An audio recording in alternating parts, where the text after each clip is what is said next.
for ene juada ya mama joa mama kwa bebra so mayimo ene amanfo fro so ensemo ya kekese ne for e bade babesomo ene December boso de toso dunkuno ya da twede amponya nkrompo ase na otwefofro ene ode ye ahyase no yenim se ono o senwuma paase no wode kwa wie panti kwan bia so no na wotwi ode ye betwa ensemo ye de be do so pa na poso ne abusu ye bebusa nwumre adekropote pa asia ye ntete ne so odumfo ya domo a December ni 27 for Ghana Jumaifo nyina wo moko strike. Yera Keno for a tanswa kasa chere musa baby asidi na ho odenya kwa kodu no daddy pefe so my Ghana eni da so. Ya na JPR tu mpenim fo be kwa kodin komoni akwa kobusa sa nyam bia ne Lord first no mateto so no a adawafo binum so so aye o madwene se wo monte so no a e ma bone se kantwe ne ntokwa e na ekoso wo ka mu no wo mo eye ni deni. Yera Alban Semana Babenso ene wafra so ya wonmo hwe fisem ni amanyoyo wonsem so aka kire wonom so my Ghana ya bambo no omumiem. And this Yamanjo Kodi Aquacotum and Penina and Adu Danko for doing say Prime Bia Wafa Sechenchina, Seglemi Housing Project no Beton, Ediama and Crankreno, almost Renes once Sanajune, Nessia de Bema, Yenfan Comasu Jafunum Sense, on the Macabranibia Mane de Husikakwa. Oh my, your word, my in traditional area, so the Atoma Penny and was a wire, dear pa, Nemum, National Cathedral, Sikaras and Cabetumia, one far and more economy. I was for when you have for Pini, I can see any Sekasia Babia will be an Numre Bania Diababa Sumo. Ye come say Kasia free Sompa 93.1 FM so e wo Kumasia Bonten so no e bebum fum pane twapesa dadan ho yatia akofa Sompa 98.9 FM so e wo sunyan Sompa 98.9 FM so e wo sunyan ene nkwado wadwenche no susu e fa be kan ho wabra o kan we social media platforms awodo ni nyina so oko Facebook wa Sompa 93.1 FM Sompa 93.1 FM na oko YouTube wa Sompa TV Ghana wadwenche no susu de bia hono ma yigusu a ye bekase ye mamo ye bekenkan ede amamo ye di nin sesan na ya bo amali bia boga nwumre mi no bia de fefe Akosia ejewa kwadia boate na shanan so sa 5G energy drink abusia wamo na so ya sene ne numre yi a de bra ni mizo sa wo pa no de ya ede ahode wom ebebo wo pa Christmas yi a 5G energy drink wo ba so pa bro nsa kase ya se abusia benya bia to anasa frɛ ne pandudo mu ne 0246 270221 0246 270221 where nyumako ne afofro nkae bia brepam yare won mo nyina ho nsampa abeto dwa afreje bra na nsɛm ahodo ya boaboa no yentesetesimu emfama ye sha se de free so afo we sikasa no ntutu so yira Keno free ata na tena ye nene ye so afo we sikasa no ntutu so papa Keno free ata eni o mamu no nyina kasai wono so eni ye fellow Ghanaians na ne nkomo ne fa baabi akwa kugina enkomo a o my Ghana ye ne IMF mpanimfo diam ya babedu baabi a kwasi bro ne kan se eye staff level agreement ya ase atagifo wa Ghana ye ya tedena eno nti baraga champagne kantamantupa da manfo hwani mu se IMF mo board ne omo management gitumu a ye betutu bi o mema no na Keno free atakasa de fa ho no ye ne se enkomo bia e wosa ban e de to IMF mpanimfo animu no omo ayededa enhyehyɛ e woso mo de komo de akodeda e bibia sefata bia womo ayewie no mo wa twenem e hwe no mani di akire e ye budget ne fa ba bia e do my God amra sojafo animu amra sojafo na hyase e ye ni no wo ho no e no na ban ne di akire pa se ankoba se bia ye mra sojafo no koye protestism akoye MPP ni ndisisem akoye chenchirenchine a me ndisi ni we mentiase chenchirenchine a me MPP ni we metiase no so mo kabom adwuro man no ho gitumu a ene o my Ghana tagifo wa baraga champagne kantamantupa da yebetutu ni atede ne namom samra sojafo no koye chenchirenchine a protestism akoye se bia o mo nyefa ba bi ntumu a ebekwa akọ hadwene pa amo no credit to just say enka obesuro e de ama o my Ghana economy no afi 2023 na ye kwakọ rem no ye ra Keno free ata si no si e kan nsem fa ye ne wabra no ne Ghana ma de hye e ye fellow Ghanaians no ye nkoni yenkotie no. The next stage, which is currently ongoing, is for Parliament to consider and approve the budget estimates of individual MMDAs. In addition, Parliament is also considering for approval the fiscal measures, both revenues and expenditures, and their related legal instruments underpinning the 2023 budget. This second stage will culminate in approval of the appropriations bill, which will enable the implementation of the 2023 budget. We are, therefore, calling on the Parliament to favorably consider the fiscal measures in the 2023 budget as they are an integral part of the package for addressing the economic challenges facing the country and will facilitate the approval of an IMF program by its board. As you know, the fund program consists of three important components: attaining a stable macroeconomic environment, obtaining debt sustainability, and seeking financing assurances. Ghana's domestic debt program was launched on Monday, 5th December 2022. The objective of the program is to reduce Ghana's current debt burden and its servicing implications on our economy. The program is designed to achieve this in the most orderly, transparent, efficient, and expedited manner. It is critical to restoring macroeconomic stability and debt sustainability. The government has continued to dialogue extensively with various stakeholders, including regulators and representatives across the pensions, banking, asset management, and insurance sectors. We have discussed with them the rationale behind the domestic debt exchange program, understood their perspectives, and taken their feedback. Ultimately, confidence and the active participation of all stakeholders are the essential elements for the success of this debt exchange program. As such, government is committed to laying out a path towards attaining debt sustainability informed by sound technical analysis and broad stakeholder engagement. Following the launch and as part of the broader macroeconomic and structural reforms, the IMF and government signed off a staff-level agreement on 13th December 2022 for a US $3 billion extended credit facility. So far, we have all witnessed the gains of the CD over the past week, as well as the attainment of the staff-level agreement in near record time. These are results of our collective effort. As 1 Samuel 30:19 says, nothing was missing, great or small. We must and we will collectively recover all. Ladies and gentlemen, in order to recover all, we still have a lot of work to do before the end of the year in order to gain the full benefit of the debt exchange program. Following the stakeholder engagement, government has agreed to extend the expiration date for the domestic debt exchange 30th December 2022 to allow for key concerns raised by stakeholders to be accommodated in some form. The launch of the debt exchange program, coupled with the signing of the staff-level agreement with the IMF, have aided our stability efforts and have in particular contributed significantly to the rebound of our currency. While accommodating the inputs of stakeholders, we must do all we can to sustain the gains of these initiatives, keeping in sight the urgency of obtaining IMF board approval in Q1 2023. The cost of this not succeeding will be too huge for our economy. That is why we urge Parliament to support us in getting the appropriations bill for the 2023 fiscal year passed. We also urge Parliament to support in particular new revenue measures outlined in the 2023 budget, which aim to improve revenue mobilization. We cannot afford to repeat the mistakes of 2022. Abusiafo weye soafo a we sika samane ne ntutu so yera Kenu Furiata ene fellow Ghanaians oni oman ne ye be wie be no miensa mpam ho no mo ena ode sansam yetu gye ne pani kowe wahwe mfita ne cheda ne kum na ne ti se ne dada ne kon ho ani yini nsam ne 1111 esro my Ghana mra spejafo no se be bi egina no so mo eye politics samu a o my Ghana sika sam be giagu ne mom so mo je budget no e fa ne nyina tumu a atajifu wa Ghana yebetutu champagne sisi anema be koyi e de ma ye wafefofra ye kwa korura mu no afa baabi ne yɛwura Kenu Furiata sanso to aso kyerɛ mu wasa baabi o man Ghana yɛsidi na hode no kakran ma ne mu so mpaebɔ ne akwam kyerɛ ya Ghana fo ye na wano yɛwura Kenu Furiata na mo tuo nhyehyɛ sonko de agu akwan mu nyankropo twɛde ampɔnkwam tibrikisi wanya na bro na wadom no no de pefe so o man Ghana anida so ho paa wasa wo ha baabi ya sidi no tete ye na propansam ye kokoduru ye no a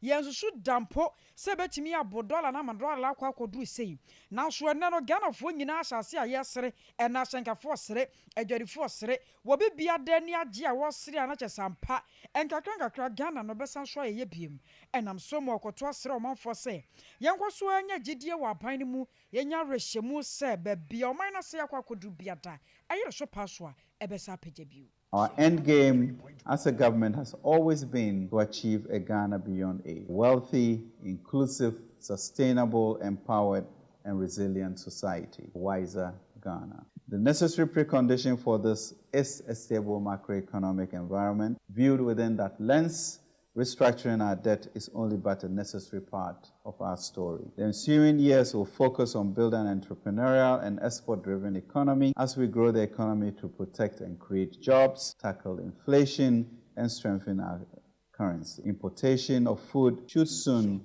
be a thing of the past. We cannot afford to lose this essence of forward momentum for our economy as we navigate towards stability, predictability, and growth. 2023 must be our comeback year, a year in which we put in place stronger foundations that will allow us to change our country for the better and in a way that is enduring, inclusive, and transformational. We all have a role to play, and I urge us all to work together with the government and support the various interventions being implemented to kickstart our recovery in a determined, bold, and courageous way. Above all, I urge us all to maintain an unshakable sense of optimism about Ghana in the days and years ahead. I was young, and can you my Ghana photo some for your rocken of your Na busuya wenyi na mu no ena ntete ya nwumre ya Sompa FM nsɛmtwɛfo pensmadu kata remrante eba beto ya pono so ne se Ghana adwumayfo akantama densi awiabo aguso se hwebe so domfo ya dom na katrama da bodwo mogede mafusa ne yantete nkabode bia ne senompe etwetwa nompe so na wede teta wede so na December bosomi ne da etoso aduonu nso 27 December ebeto ya somdwemu a wo aduomu kuku ene omo nkaka nyina egufom a wo ekwa akotene fia kodi wo yerenom aduane omonso wa moka nyina ne semampani na no dan kwaku ne so afo ne wafase a o esika sam no ntoto so yera kano free ata den sisi bi ba ya omo atu din se debt exchange program na sa nhyehyɛ no na ebi kra yɛse haircut ne ade wom se ye ponkujo se ye swete ene osofo esika sam no ntoto so ne mampani na no dan kwaku ne economic management team no na ebetimi a kyerɛ na sa haircut ne mu no ene ekote se Ghana adwumayfo omo pension teto no a aban atete de ato wonom no se nyame amfa kwa mu a na aban ede ne nsa ekwa koka be afimfie mienu de wanhwe aban ede ne nsa beka wontuatua mfam adwumayfo a woma ebekọ pension no na Ghana adwumayfo nyina mu no ya kutukum woma etiko paye ema mampani na nado den kwaku fodo ne no fa sekeno friata enadwoi se oma ma sibibi papa bi ankyere wo no mu a woma ede omunkuku no mo enkaka begu fom eno ne yatie se sodonfo ya domo a 27 fia ebe Ghana adwumayfo ayensamtwefo nhyiamu ede atudwa se womo etie papa no wanka bibi papa bi ankyere wonum enti 27 fun no womo ko strike a womo emma adwuma bio Dr. Anthony Yalba na eye twetwefo pani ede ma Ghana adwumayfo nyina kubatan TUC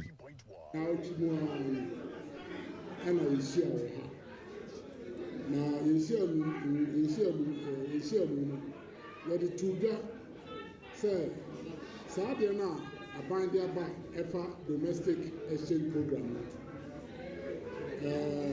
Yeah, for your pension funds here, then come. And we need into your true letter, the command Minister for Finance, and I copy, yeah, Sector Minister for Employment.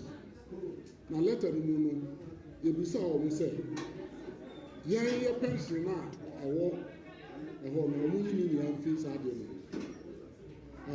Now, Chimwani, Yama say up to bed 12 o'clock.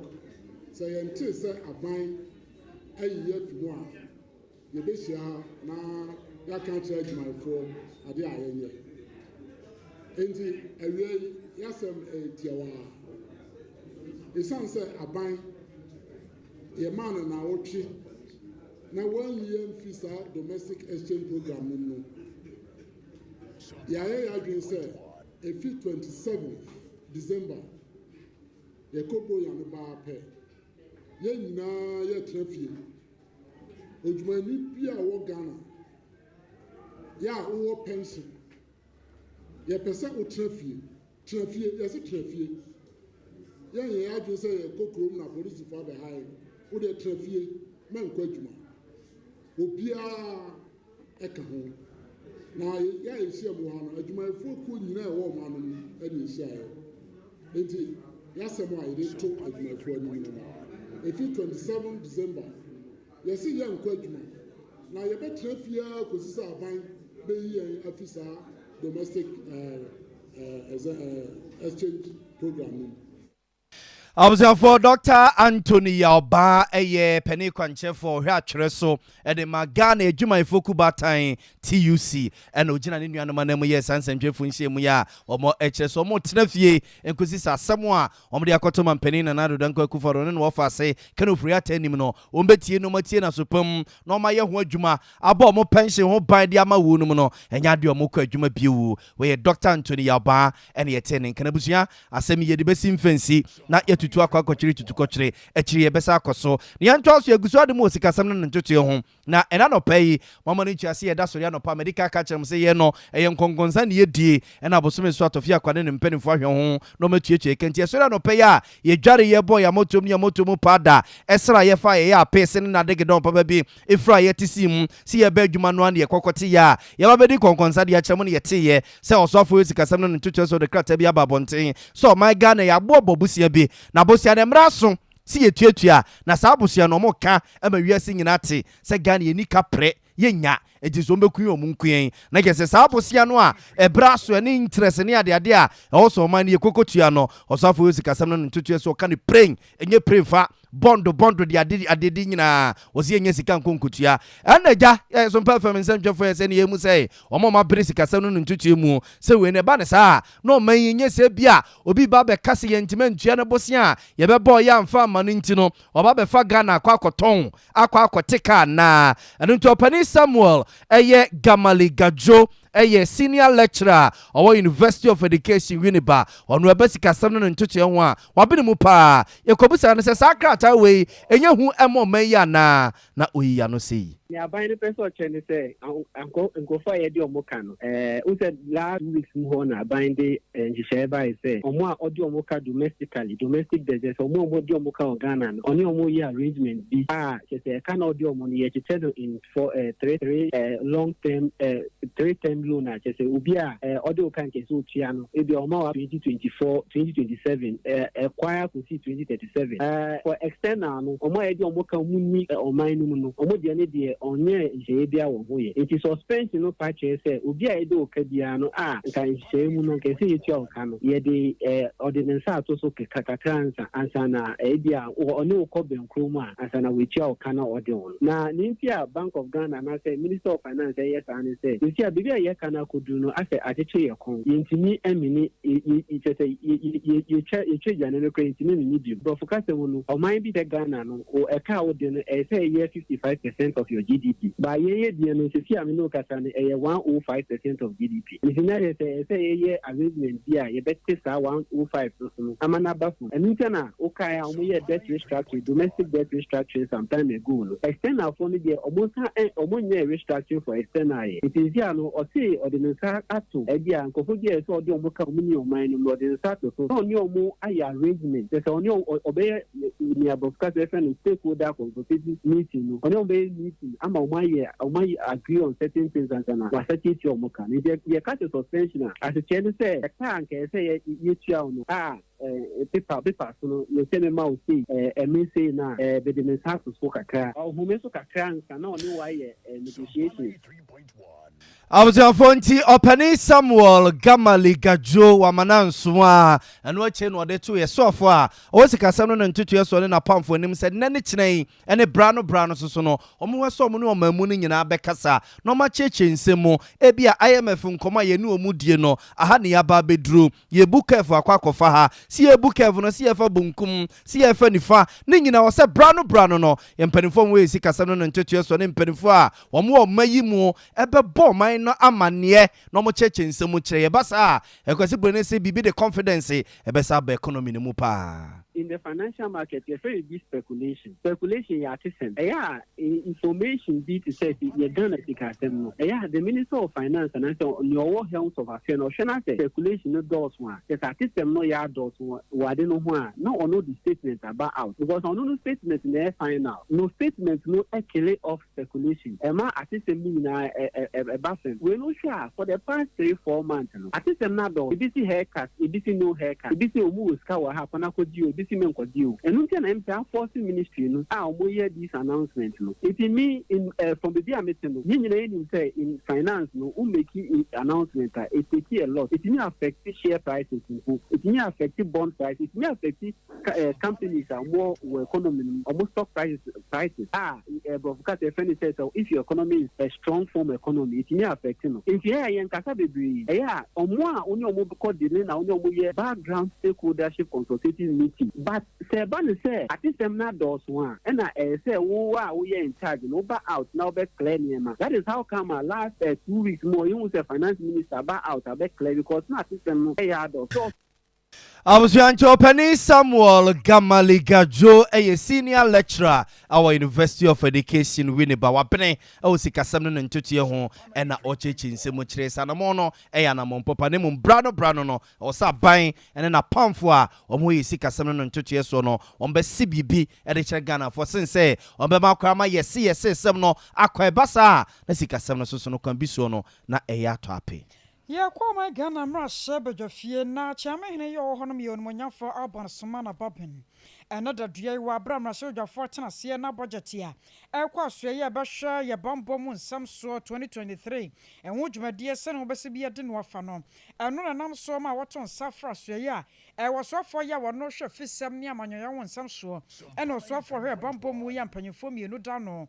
Ora Dominic Nitiwu ena fe Yira Ambrose Derry na eno no ba be kire mu se babia wiase amansan bambo mu keka kono ma Ghana mpanyimfo mienu mfa wo mo nansi fom ye pa na wo hwese ye bambo no wo betumi amiemu wo so hwe bibre mu amama ya hodo bia atuate donko bi asase ma wo mu so epese wo mu so reti amama ya hodo bi ya wo ma Ghana se amfe na ansi fom anya hye pa enuoma betumi afa yase enam so mapanyipai wo kirem sa wo hwem pa no anansem wo na so toto fam edna ni hwehwade ahunu sa so ya won mo hwe ye bambo mu na busua sikasem akwatwe de ma won mo pa na sika no krampo ba ekwan ya won befa so won batoto no won ba ya ho hyehyeye ebi wura ha ye doto no ma atuo ene akode ne ade no sa no ma no nyina won mo mfa nye enti wo bisa sa panyimfo mienu se aso wo man no ye bambo no wo mo dwene ho no mo dwene ho so na motu obey eno motu afa ho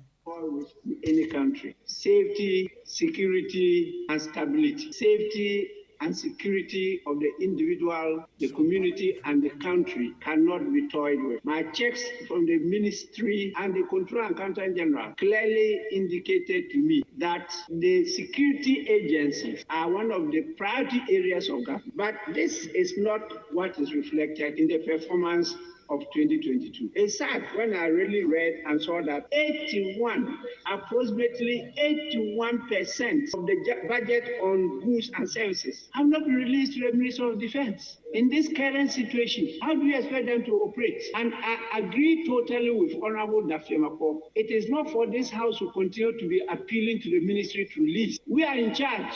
We legislate, we pass the laws on taxation. They are to implement. If they are failing to do it, we have to take them on. Be appealing to them. I can't understand this, particularly how the ministry and the sister ministers are struggling with the safety and security of the Ghanaian. And you know what is happening in the sub-region. I think that we should take this as the last occasion where we tolerate it from the Minister of Finance. We don't want to have this again. What is done cannot be undone. 2022 is past and gone. In 2023, this is clear notice to the ministry. We don't want this to be repeated again. But shockingly, after increasing the budget on compensation, the others have been reduced for 2023. So you are employing people. I'm not going to give them the tools to work with. Look at the budget for 2023. It has been reduced, both for goods and services and what? Effect. So we are going to recruit them, employ many hands, and let them sit in the houses. Meanwhile, we know what is happening. I think there have to be a second look. And the ministers, I'm happy both of you are in. Minister for Interior, Minister for Defense. I can see both of you. I think that you will take this up with the ministry. They'll have to come back again. Well, we need to equip the security agencies to be able to deliver our safety and security. Without safety and security, this country cannot develop. Please, let's don't take God's guidance for granted. We are a blessed nation we have to help ourselves before God can help us. With this, I put the question. I was away a chairman, your my gun and rush over the fee. When when you're for up on Sumana Bob and I watch him was your boy, hopa, and son of from me, Sugar Boya, one my boy. I was your funny affair, Wabaka, and why you come and say some parent 3.1 FM, and you know, Siaka, and son of a beer will be an Yugusua, ye de Emma Mostai, be no. Cassie, every Kumase, some parent 93.1 FM, so no, a for some parent 8.9 FM, some pa 98.9 FM, so, oh, Sunya and an enquado. Wajen Chenu, Susi, Fessia, our Facebook, no so, where the Canada or Honomoa, yet I say Emma Quabafin and Amquamukwa, Sompa 93.1 FM, Sompa 93.1 FM, and I'll call YouTube Sompa TV Ghana, Sompa TV Ghana. Wajen Chenu, Susi, the Babia on my Gusua, ye Becas and a Becan Cadiamamo, and to us the Info Free Parliament, Raswejum, the Info call a Sagleme, housing project and incense no. Not Raswejania, one Raswejum this year, one more booster no for bottom person, so Honorable James Agaga. Now, or the Atuja say what it take, some penning and other than for what my PSA Bema Boda, one not buy now for prime be say, Sagleme housing project in one, man penning that John Dramani Mahama, Gonja de second crow teacher Tangmaso Pro, so with the any pencil, one of my Eshas Yanua, as I can see say moo, jet, Cassini Honomoa, or my Eddie Baby in about for prime be, some of Babeton, Eddie Ma, private developer be, like a Sankram Cram on this Kakwakusim, Nesu Beria, where we know Shasia Tunton, Dana Ghana for, and your Biatun Atuta. Naruna Booster of Brasway, Jenny James Agaga, Eddie Susie, Ebase Abai, Soberton, dear. Ghana soja fo ne guo num fama wonum asoja fo yi ye wo carpenter fo wom ye wo mason fo wom chese brecha num ne ade wo bia wo wom bia se de ma wo mu a wala tu wala sa kakra de yi ya soja fo ye omuguo yi wo mu nkopata ntoko bia enkoko ntoko ba bia friendly match kromo mfre no makwa kobobi akotrai Ghana tu e wo no se timi kunipa se timi kunipa etiza asoja fo no gubarase no munya hwenya ye for Sagleme housing project ne ma wonum no mu ko gina so nkoye so omu ya na eja so mbetrɛtrɛ mu a no ma trɛtrɛ mu sin sɛ Ghana sika de asi ade na ba bedu sabre ya aka dam ya wie no a sika ni honom no ye de kwa koma kwabra na bia ma na di hu sika kwa. Reported to us that government in its bid to resolve the accommodation challenges the armed forces is currently faced with had taken the decision to hand over the Sagleme housing project for the use of the armed forces. Mr. Speaker, we were excited as a committee because the location of the Sagleme housing project is next to the Bundasi military training facility. And so when the decision was taken, it was our view that you have the military living next door to their training camp. It makes room for easy mobilization and mobility to and fro the housing project. Subsequent to that, Mr. Speaker, we heard in the news claims made by the Minister for Works and Housing to the effect that the decision had changed and they were now looking forward to handing over that project to a private developer. Mr. Speaker, with the greatest of respect, in the interest of security, and to ensure that the accommodation challenges facing the armed forces is resolved, we're making a direct appeal through this medium to the government to reconsider its decision and return to the original decision, which was to have the armed forces take over the Sagleme housing project. Excuses such as the quantum of money required for the completion of the project is so huge, and if it is handed over to the armed forces, they wouldn't be able to complete the project. It's neither here nor there. Government can raise funding and support the armed forces, or resource the engineering outfit of the armed forces with some funds to complete the project by themselves. They have the competence to do so that we can put Sagleme to good use. On that note, Mr. Speaker, I support the motion for the amount stated to be adapted for the programs and activities of the ministry. I was here with Mraswe Jenia, Mraswe Jefima, this or more booster no for bottom person, Honorable James Agaga, and at Yetin Kano. Na another dear young group ya drum sanaba my Ghana pa. asɛm wa na nsɛntam na nsɛmtwerɛfoɔ no da so na wɔn mo ka sɛ fango boa ba fam deɛ ne yɛka asɛntuadeɛ yɛntete soɔ no ahyɛnkafoɔ dodoɔ no ade ayɛ adwuma meka sɛ ɔha mu nkyɛmu du no makyiri pɔ mmiɛnsa 15.3% ɛna wɔn mo atetete so a ahyɛnkafoɔ dodoɔ no ahyɛ aseɛ de yɛ adwuma ɛwɔ ma yi mu na wɔkɔ apoyɛ mantam kuropɔn kɔfɔre dua adorɔfoɔ wɔn mo abɔ mmɔden papaapa mɛnnɛ wɔn mo hyɛ aseɛ sɛ wɔn mo tetete ka asɛntuadeɛ boɔ no so ɛno na ebi ne yama ne bɔni kwabere nya akodi nkɔmɔ a wɔn mo srɛ sɛ ne ka asɛntuadeɛ boɔ wɔn mo hunu Ghana fɔ mo bɔ no ma tete so wɔn bɛsrɛ adwadifoɔ ɛnneɛma na wɔn so ayɛ yere so bare no a Ghana fɔ ntimi ntobie no adaworoma wɔn so nya biribi mfa ho the bia ne yami suma driver for say we have been cheated all along esan say who GPR so called more any other union so called they advocate for themselves, not the drivers. They advocate into their pocket. Some continents now almost negotiate here. How do they do it? As I said, let me try only 2 fuel so 6 times. That driver need that so the same fare. Oh, you are not changing on 90 cities. So say 200 cities. Pure water near auto pure water or the G50%. So you must also watch this one. Say Yantisu na GPR2. Also we are advocate for the ordinary driver and the ordinary car owner. What you say? You just do anything anyhow. Yes, we use it. I just saw I just saw 35. Free how come across 5 cities? Only 4 cities. Get them create 6 cities. This is one of the one I could do. I am but academy back community I say Cabana or Jay. I have one is over to come. It's a ties here good I say. Still use engine oil, use good way to advance the 48. It's 82.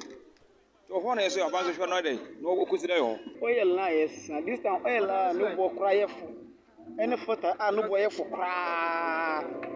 1.8. Any see oil no more cry for any filter no 1.8. And I know initially before I do so cry 70 Ghana. 70 Ghana. Hey, road weight. Who up to 83 Ghana. So what I say now, you could try and just open the try never born when you next year, you run next year insurance. I call more 63 6.6 million no adjust some be adjust fair na no mu say ka wo any time say to nyina e ka wo sama lorries was no say ka say atoso a or you the press soldier for and the question saying amount for there omo to omo niama say be una boy e bia obi no say oyo soldier ni obi ni mu wa shara to nsuo no e ya he ana o ya tin o dey nta o dey on there unti o dey so say amount for ton niama say dey so mo ton amount for nti so ye but ye driver for no dey mesre say ye nti so dey nti ameka sa no spare pass for no omo mo nti omo bibia so ye so what yes anything driver for no country say omo better be because omo kwa so far as abana ka say what so dey dey better so I will say why adorɔfoɔ bi a wɔn wɔ poyɛ mantam kuropɔn kɔfɔre dua ɛna na wɔn nso kyerɛkyerɛ mu nneɛma ahodoɔ a wɔn fa mu ɛfa no ka atwie ho nsɛnsɛm a wɔn srɛ adwadifoɔ sɛ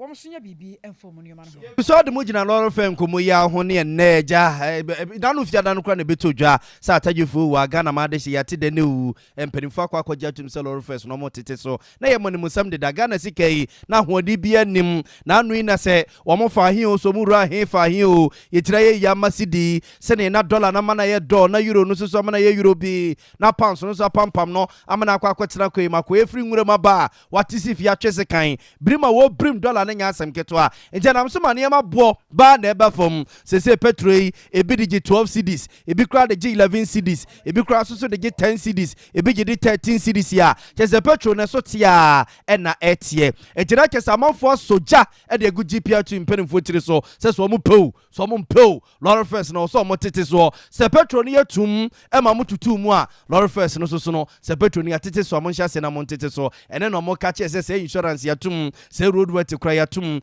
ade na du sɛ wo sɛ mo te so no de wɛ sɛ mo de kwa akɔhyehyɛ dum ne yadan na Sabria o magia tum salary first no so o tete so na eba be eja o tete be 15.3% no ene na no person performance nsem 46 se yenkobusa se tia ya te so no a ene hyase no adawafo no de ye adwuma na nabusua kɔhwɛ emma ane nseka ne ntɔkɔ a ene amanfo akɔ kam akoso agye wa akɔde wone kɔɛ Onwale yo oza to fenimti o ba samia mo be sam be fa wo ni pe su kan no ho ma no enya asem kete to mai no ma ko sa ntimba choma hwe ho asem mo amount to fenimu de obekọ bia na kesi but omututu mu no se just of fan short ntimbe se mo hwe ho asem nkamaye mpacho ya teso na 3 cd se ye 50 pesos adwuma na ekoso ba dia ba ko ha se aban ne dia ba se obia ntena na yi so na dawa for ya te ya de so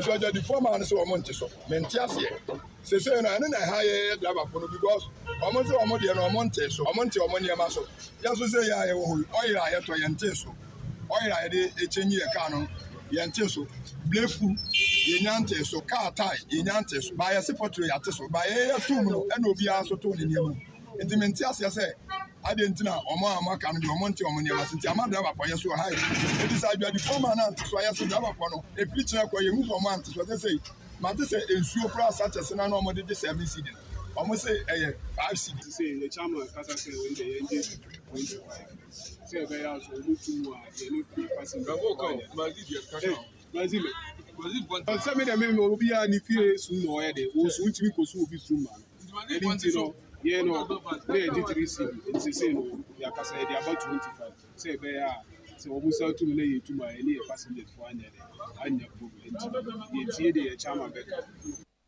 Abusuanti lawyer first na sonte so sha se na juoyi na so performance am 4 medu kata remrant titru na afia je wakode wote si mu a wone ya passenger fo binom kokodi nkomo no mo che sa se driver fo no yesi ate lawyer first ni so nti no car na si wo pa se bia o so load free so ame e de kokejeti a o se me cost am run about unko ajai odu so am run about anu o se pai ketia na yesi de omuko no peace sa e o komasi abonten so na yanko ma no so ne opani Steven Amoa wo hwe ene amansa di nkomo e ma JPRTU ku no we kra de ayi samolamo ho okay ye ne samini nkomo same ma adwoe ye ni o mnia me yiri se ho ye oh about the adom ye ho ye pa ye de radiase ene na roll first nteso no e start ye na nyam bia mo de mani di akire say ma driver for no wo mo edin hihye no eye adwuma pepepe ana stubborn fo bi bam yo me da se ma minchi awetie fo anwumre de wo mu nyina ne say no kra ka ahyentuade nteso no ahya ase ne na ehya ase ya chiro nkrata de ama ye regions ni nyina na afen so no ya share regions ni nso say omun descend down to the branches na insanko locals no said the be ahyenkani bia no ebedi san hihye so ma ya sign aye price list no so e de amom say obi a behwe so na ba bia wo de follow no wabomodin ade edi dwuma na yeye we wi akire ni so no ye ni di akire a ye hwe say ya hyenkafo no ebetimi a comply with these directives na ye nyinya challenges nkakra akra bi efimia bi a ya na ye be komu no na fa kese na efiri ye nuano wawafo na omundom eye ekuo bia no na ni nyina chi no ne ekoso ani omukasa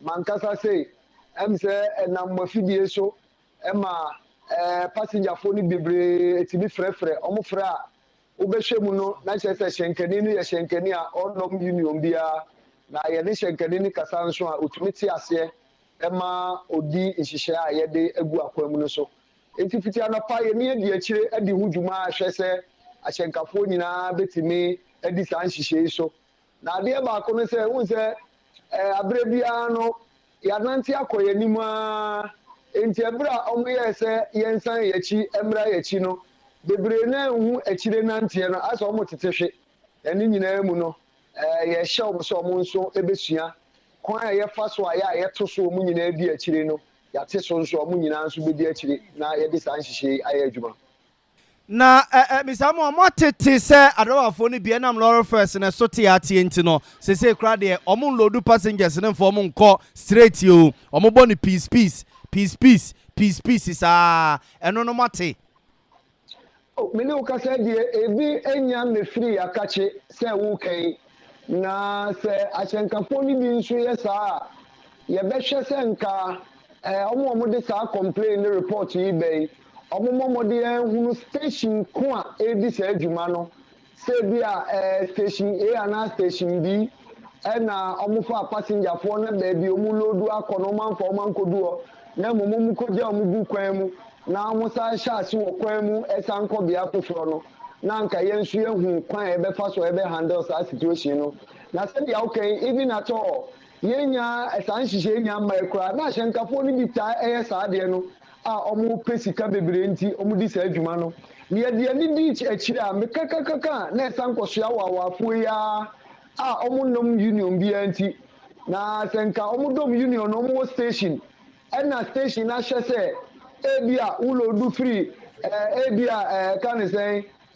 sofolai kobia kan say ebia kwada so anase bibia tisa na so ame na station wo nyina obi anim say ho na ulodu akọ na ukọ no ankwa nkoduru ho na passenger no esan na chi anase adichi no the report ba ye wasotwe a ye de be ma wo sa hyenkani no na ya na koba ne say wa fu yo munum union bia no eno sa na report no ba ye wu ba bia kokọ hwe mo wo enti no se wa kan su ani bedi akire na fe a passenger fo nso omo foka omo experiences are challenges yi omo timi ama ye hu station ko omo foka na ebi se adwuma no na ye nso etimi edi akire na de pepepe yo nso etimi aba Samemi na wase anwumre na yegusu adi eche de befra to bia na ye be mama so ate na matu wana mo ye da se pa ene wada jempepe onya de maye yo yo abuzafo pani Samuel Amua ene hwani amansa di nkomo ma GPRTU ku no ene ne na kwakodi nkomo ne nyina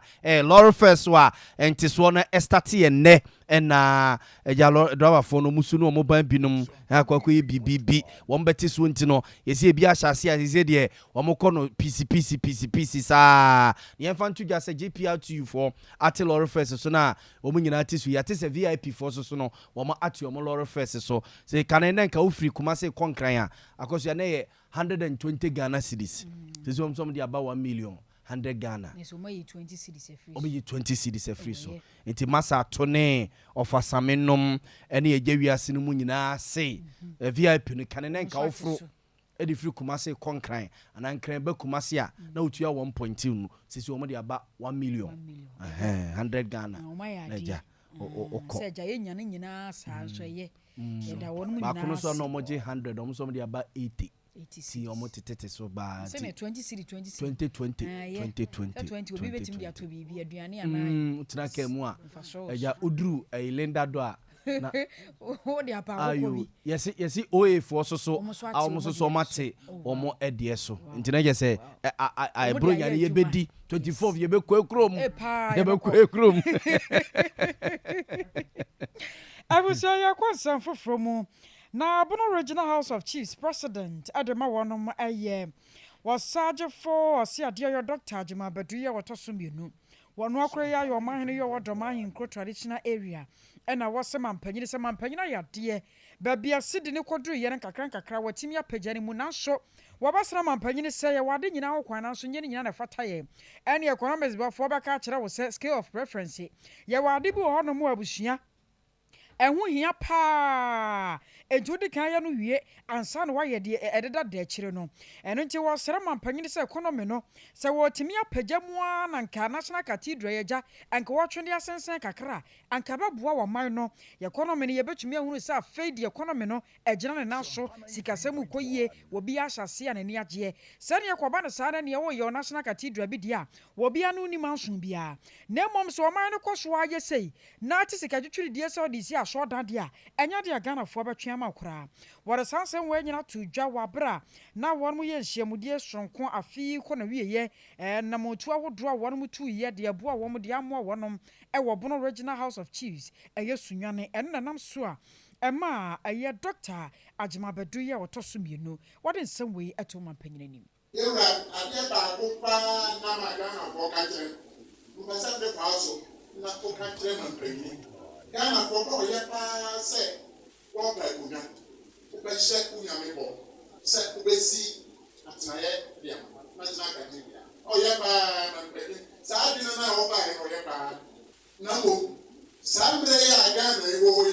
Wo hwɛ brɛ a de hyɛ bɛ bra. Yɛ do drum na menka pampa so. Na to man pɛyi ni sɛ. National cathedral no ono na de ba e bia o tumi ko pan na saa mre de e wo de e tro no yesi ka futuo no onwa ne sa ko ka national cathedral ono ne si wo na onyere no mo sika se no tinti biye na ono branch man ya ni nua no bi da ba ba bere abeto aso emre papa no ye ga na bo ba ne kan ni ama bi necessary kasa na da ye hie ka pono development fund na nka pa me se ye pbb Otobiato, say, I bet me there, Buntu, a school go, where Sabi Juma Kakra. And so Nansen, what all the Oye, not as seven I doing. Said some paper who said the baby me.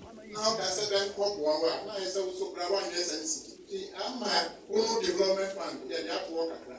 Now she said, I was $7 no or about home, or I got over there. They will be able to say, I did wonder. And so, man, I say, come and let the time. And so, who said, President today, or back to Nancy, one Sunday, and then they say, I'm telling you, say, at Nancy's, this year, prices never go here. You're right, terrible, about to myself. And in another number, in a grown development fund, you're right. I was your way a president, the Mabuno Regional House of Chiefs. One of your mind in your Wadoma and traditional area.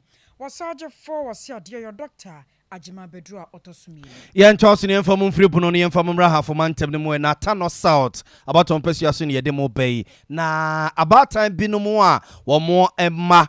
Edi dem ewo wo mo asetine mo na kwa ba bia di dem ne ade de ene ne wo mobile bank crash penny a o tana south abaton pesua so abasoi sasira PSC nkoma no na bi so enkoma mampani na na dodan kwaku for do chima PSC be ma boada se etoda ya ne mu odene pa se batan wo be wo ba na ebi a wadi dem se nani na afra ana se bia ne nan ne nsa ba ko ne ho ka wo be boya na nya asem ketoa na etoda ya no mo tuo mani a ento bia nim nenso ade fefa Tano South abato empesua so bankrache penny ene na ba mu mpedimfo ayede ama wunum no omo ede aseda PSC ena ema wo mu pa yenua kodwom frama ena ede nani di sansem echi we yemra na MC ne na pamfo omo acheche niema ene ebi nya frigi ebi nya fidi ede pamade ne ede wofufuo ene kese niema pi omo ede ma wo mu a omo akwa ba bia dididem e wo mpesua no so adwuma pa ne adoye a manyama ye ma sebe wo modidem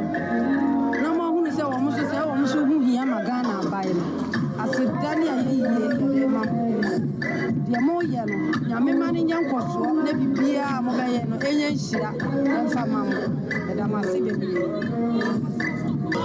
ya meka chiro ma ne se enu ma mo ye no awari nhira wo mo ahwe ayare for se bi omuti be nyahwe e ka ye no omo apupu omuti nyame nti omo aka ama nanana agye atu ama no so aya doye ti se ya na esase dan kuto de de ma mpini DC Abusuantie no MC Owota no South about on Pesua so ne mampani na nado dan kwaku fodo ne apamfawa ba mu nyina na bata ne eda wunuma se ne no akire na honorable callers techi yene ne kodi nkomo kubusa ne se nti nipa dodo obe sei na ne Pesua no so omo adi didem a assembly ne hwese omo nsa ebeso omo so otan ne se nipa bia o biase de wati bia so adi dem ana so ni dem no enoma nipa ye bia no so ye bi ndena che se ye boa omo se be ya omo so betumi abo omo so se ba ha se omo a bibi nti wadi dem no ebi ye nkwada ndena che se oboa ne ma me no so atumi aboa ebirum so anyinyini ya se oboa no so atumi ahwe ne ma enti botai ne nti enene de ye ya ye be next year God willing you besa yo mo nya bi ko ye ya ma obi a sese no ye nipa omo adi dem wo Kano South ye register omo 500 but so far no ye tumi ama more than 250 Abusua banka chipeni o water no South about on pesua so ne yete ne Honorable Collins Techi. Abusia Colleges of Education Teachers Association of Ghana SITAG wama me yati asempane. Na asempa wama me yati nyina na se wama fo bekaya. Besa bosumene na kakrani na wonmo te atua wa ban no so. E kire se wom hia nioma bia beboa wom pa. Ama de kire dwumadi atumi akoso. Na seven imperial sampanyfo ka asem se yemfa ya furupan sha ban nam sunti. Sa ban no ahwe no akeka no ho a wom beti atua nam so. Ama besa bosumene na kakrani de atuate no na wonmo gyina mu. Na de nyame asane abahwe yi. Ne yetete kire se Colleges of Education Teachers Association of Ghana. One more chase atuate na one more teye no. Bibi nti watwe ade asensan. Na mpanyefo se nwoma da seni wura no. Ya kwani ne national president ade masitag. Ora prince wa ben hema akwa kwadi nkomoni ebisa sa show. Etesasa ne yetete no. Anasen fofo bi ewachi. Ora prince emu official po. Ma me joso. Na nuoma mbokọ de Nyame adom ye ho ye pa. Ya da nyame ase. Another mama ya tia sempa etesa. Some strike no match asensen. No crap nyumre ma menchel na memfa enchakase ma tiefo aitio. Ni titwe atachefo aitsa de Colleges of Education aitio program kase. Na yempe de waka no say no crap. We are suspending a strike action no. Na ne nyina ye se ebeka ya abaye bosome ne akire ni. Ye ne aban mentime ho ase bi ma ye ko strike. Na ni mu no nkomodie bebre akoso between SETAC ne other stakeholders. Na eno emu no Minister of Education Honorable friends ya o say ditum. Ede e telpa kese pa bre first one say yemma na ho kwan. Na yen suspend action no say be ya obetimi adi agina mu. Na e friend say wa hene we sisi asem no. But asase na ne hu se pepa no ni ho nti anye antumu. Oba ne mpre nu so. Ese bosumani mi econom prensa oba ne prensa so. A passionate appeal or yeah the third time no this time around no. Or you ready so be committee the all can to paper agreement. Now the shall see set like the shall see. Now your man and our chimney yen suspend the action no. Say bass mpo no I mean quote in the words as so two and more call Nana Kufuado His Excellency after no quite 2 million or the resolve your matters now obey. It no by at the beto your council and him. Yanni adopted a bottom up approach into the man for the canon the year Juma. And the amount for si hunkunya esi ni tonto. Our colleges no 46 ninada. Yeah, no majority decision no echo yes yen suspend was opening the reputation. Opening the friends and the BBR to on the line. So your man 2 weeks now on your your man 2 weeks no. The beer 2 weeks no obey me a resolve. If you don't know, you so yeah, the action no, association as saying, suspended. And you know, ya sampa. And to Sunday, a much was when your doctor was say, I'll do chum. And I bem was serana watching me, no. I be an watching me in a show. Now get on the one quay. At Mobile Sanson, I was share beam. And I'm beside you. Yeah, but your Faconia is so now, the two Ghana for him says, Sitak, yeah. Strike happy. Said sorry, strike maswa ye home entry. Again now no see nya gidi e wo ye ho ye home.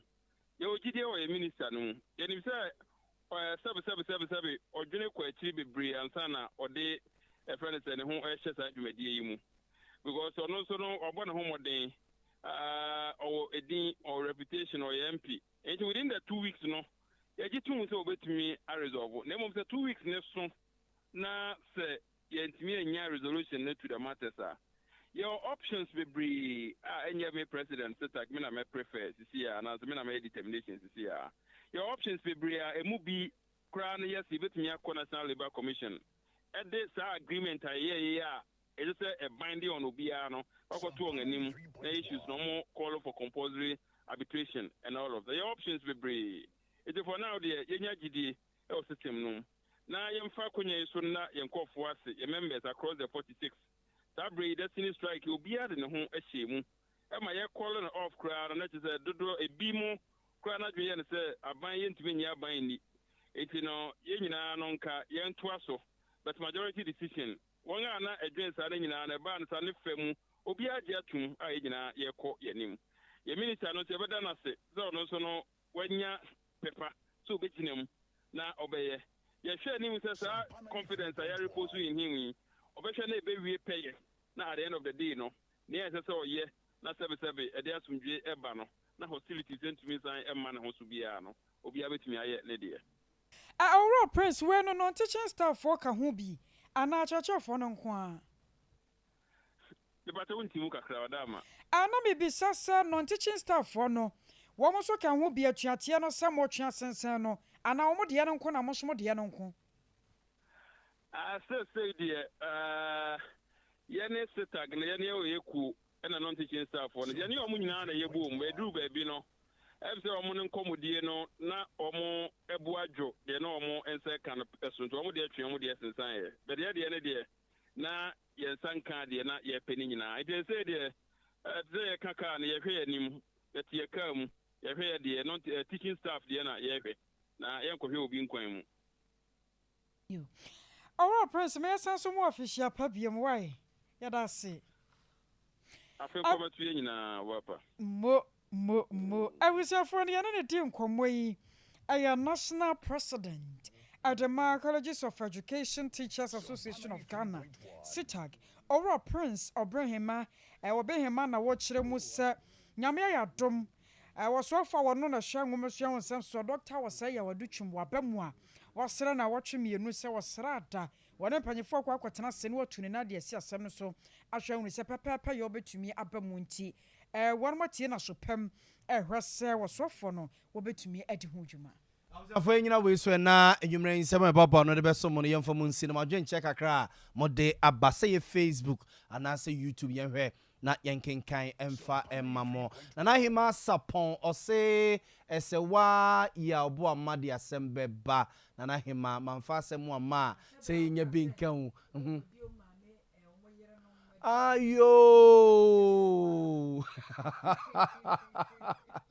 na hima na meboa omo yire no maduane a no mbekwa akodi teacher kujo tepe nyina siso o se sabri o makwa akoto obayi Johnson esedu nketia chairman general idie na kese Dr. Kwabnadofo ene kojo bunzu num omo da yeso se komba be flag bearer e dia mandi si amanyuku no atonsuom kra jemwa ena eko se John Bososo also enjoy news na live of Antia Kwa South Busoso yeda sepa new law oseme mama jo yeso ye moajo ye je so Filippo etimetim o se anti-magi store opposite SDA school wa o se opadaba for ne chew se lorry first ne ya tete so a no man kwa ya so den se o mbebo ne peace bi ani o mo tete so ye tu mo enjoy ye no o mo tete so ma ye enjoy kakra honorable Abedi kwada so what the free kwada so no man oba o say on the o apili pa e de ma agedifo no a wo mo ewo adum ani Kate and we the Dr. Bedi me ma on kasa kra nko Oscar Macnom ene Tony Sack nom ene Fanko ni Papa Jeffra no nyina anope o ma frefre so mo ni ama no matitu se yawu ebi 30% ebi 35 nom eno matete de afiri so enti bro nya ye medidwa yenkoto niema adumfo ne ketiafo no omo nyina so matete omo niema no so na na akua mo aboate Ablekuma Central aka Dr. Mahmoud Bamia baose ne special greetings enko enfoma Jefferson Saki parliamentary candidate for Ablekuma Central maka mo no maka mo ho yenko animu na Anane Samuel edifri kunsu kodwo krum wose na nchia osi great se yehu se dollar no etitiba form na cedi no so enya hoden we di adanse se aban no adwuma keke kasoa American Town Kenke House aka Hawa ba wose emfa ho ene ahokyira ye famu no MPP amanyuku no better echen NDC amanyuku no vasti etonam or the free northern region vasti etonam or say dollar no sisi dia tete aba fam sa tete aba fam dia lorry first no so emra fam na eniema so enko fam na ja ahokyere yemfiri mu kakra na buronyi yentimi nto niema kakra nkofie we every vasti etonam honomo na akua mo aboaten dia de makenkan na omo maka teacher constitution wi amoase o team B NDC team B executives no a aba no yenko soro kakra teacher constitution wi amoase de o say NDC amanyokuna kwa akoto abade ama team B say omere same people who lost to MPP in 2016 and 2020 yo mate sentina adwenkyere no bi ba bia na akwa yesa tabuza fa enfamunsi namunsi na adwenkyere de akwa se no koso ya akwa se de obia nkone ne de obia ne de so pass mo obia ne de adwenkyere say no for no obia ne sai so e si afansi e benya asema ma se mpani partner show your first dama kuku Veronica Jandra kosia somwa wo hinini amakranche nana kwabana kese efiaje wa kwade so ka ho good lady wono so enne wo oba ya Grace wo kan ho bi pa Erica sorry morphine so ka ho bi na so no achi ukwa MC aho a ye wo pike Rocky Westford Godfred ni Akiola school fees kechre ima ne nkae ni nyina ya damu nyina mo ase ukọ Sompa 98.9 a ekwenya kwa bro no market che chiame nimo ene nkae ni nyina so yedamo ase ensem ni nyina yansamfo panyi oro asante ebo Benedict won na dom semu emanuanu mienu wada soma ye se ne yanso yamatena se na yenkenkan medin ene akosia ajewa akode boaten minimia nana ya abo amali bia boga na ansa ne yebekọ no ready taw na asempeni pa ba abusu yasremu ada ye nua bi ayera ya miesremu a monomwa ye ne nsanka no wate ne den de blessing wonya mfie no dumiensa 13 years na woko school Abrepo MA Junior High School Abrepo